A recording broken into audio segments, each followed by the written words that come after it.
নমস্কার বন্ধুরা, মৌসুমি রান্নাঘরে সবাইকে স্বাগত। আজকে আমি আবার একটা রেসিপি নিয়ে চলে এসেছি, চিংড়ি ভর্তা। এটা কোনো নতুন রান্না নয়, বহু পুরনো দিনের মা ঠাকুমাদের কাছ থেকে শেখায় একটা রান্না। আর প্রায় সবার বাড়িতেই এই রান্নাটা হয়ে থাকে, তবে অনেকে অনেক রকমভাবে এটা বানান। আমি কিভাবে বানাই সেটাই আজ আপনাদের সাথে শেয়ার করে নিলাম। 150 গ্রাম চিংড়ি মাছ খোসা ছাড়িয়ে পিঠের দিকে নোংরাটা ফেলে পরিষ্কার করে ধুয়ে নিয়েছি। নুন আর হলুদ দিয়ে মাছটা ম্যারিনেট করে 5 থেকে 7 মিনিট রেখে দেব, তারপর রান্না করব। প্রায় 5 মিনিট পর চলে এসেছি। কড়াই গরম করে দিয়ে দিলাম সর্ষের তেল। 1.5 টেবিল স্পুন মতো সর্ষের তেল দিলাম। তেল খুব ভালোভাবে গরম হয়ে গেছে। 2 শুকনো লঙ্কা ভেজে নেব। ঝাল যার যেরকম পছন্দ সেই বুঝে লঙ্কা ভাজবেন। এটা ভাজার সময় গ্যাসের ফ্লেমটা অবশ্যই লোতে রাখতে হবে, তা না হলে তেলের উপর দেওয়ার সঙ্গে সঙ্গে লঙ্কাটা কালো হয়ে যাবে। লঙ্কা ভাজা হয়ে গেছে, তুলে নিয়ে তেলের মধ্যে দিয়ে দেব 4টে রসুন। এই রসুনটাও লাল করে ভেজে নেব, আর অবশ্যই গ্যাসের ফ্লেমটা লোতেই রাখতে হবে। রসুনটা ভাজা হয়ে গেছে, দেখুন রসুনের গায়ে হালকা লালচে রং ধরেছে। এই সময় তুলে নিলাম। এইবার তেলের মধ্যে দিয়ে দিচ্ছি ম্যারিনেট করে রাখা চিংড়ি মাছ। গ্যাসের ফ্লেমটা লোতে রেখেই প্রায় 4 থেকে 5 মিনিট মতো সময় ধরে চিংড়ি মাছটা ভেজে নেব।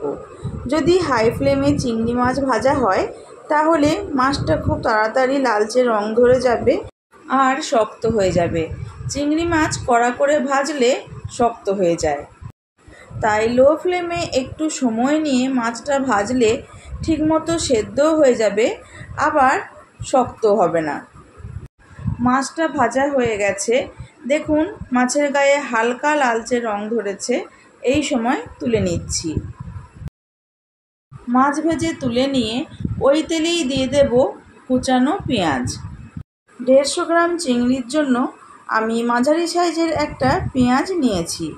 পেঁয়াজটা ভেজে নিতে হবে, তবে একদম বেরেস্তা মতো করে নিলে হবে না, একটু লালচে রং ধরলেই পেঁয়াজটা তুলে নিতে হবে। পেঁয়াজটা ভাজা হয়ে গেছে, দেখুন লালচে রং ধরেছে। এর থেকে বেশি আর ভাজবো না, এই সময় তুলে নিচ্ছি।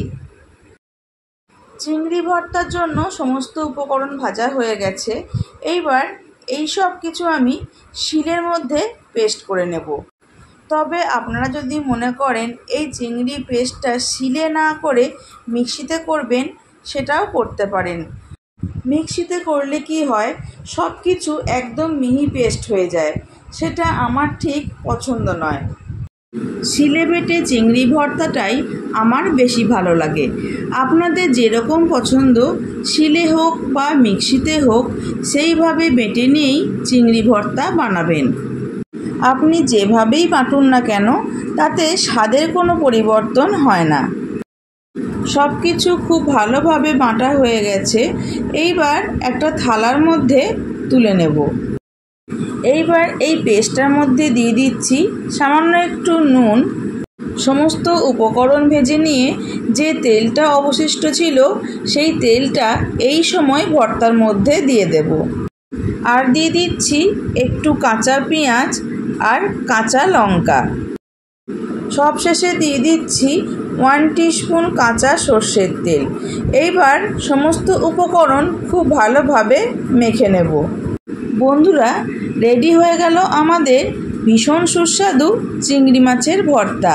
আপনারাও বাড়িতে একবার এইভাবে চিংড়ি মাছের ভর্তা বানান আর গরম গরম ভাতের সাথে পরিবেশন করুন। আর কমেন্ট বক্সে এসে আমাকে জানাতে ভুলবেন না রেসিপিটি আপনাদের কেমন লাগলো। ভালো লাগলে চ্যানেলটি সাবস্ক্রাইব করার অনুরোধ করছি। পাশে থাকা বেল আইকনটি প্রেস করে অল সিলেক্ট করে দেবেন, কারণ আমি চ্যানেলে যখনই নতুন কোনো রেসিপি দেব আপনাদের কাছে তাহলে খুব তাড়াতাড়ি পৌঁছে যাবে। আর ফেসবুক থেকে দেখলে পেজটি ফলো করে একটি লাইক করে দেবেন এবং ভিডিওটি বন্ধুদের সাথে শেয়ার করে নেবেন। আজকের মতো এই পর্যন্ত। আমি আবার আসবো অন্য কোনো রেসিপি নিয়ে। ভালো থাকবেন, সুস্থ থাকবেন। ধন্যবাদ।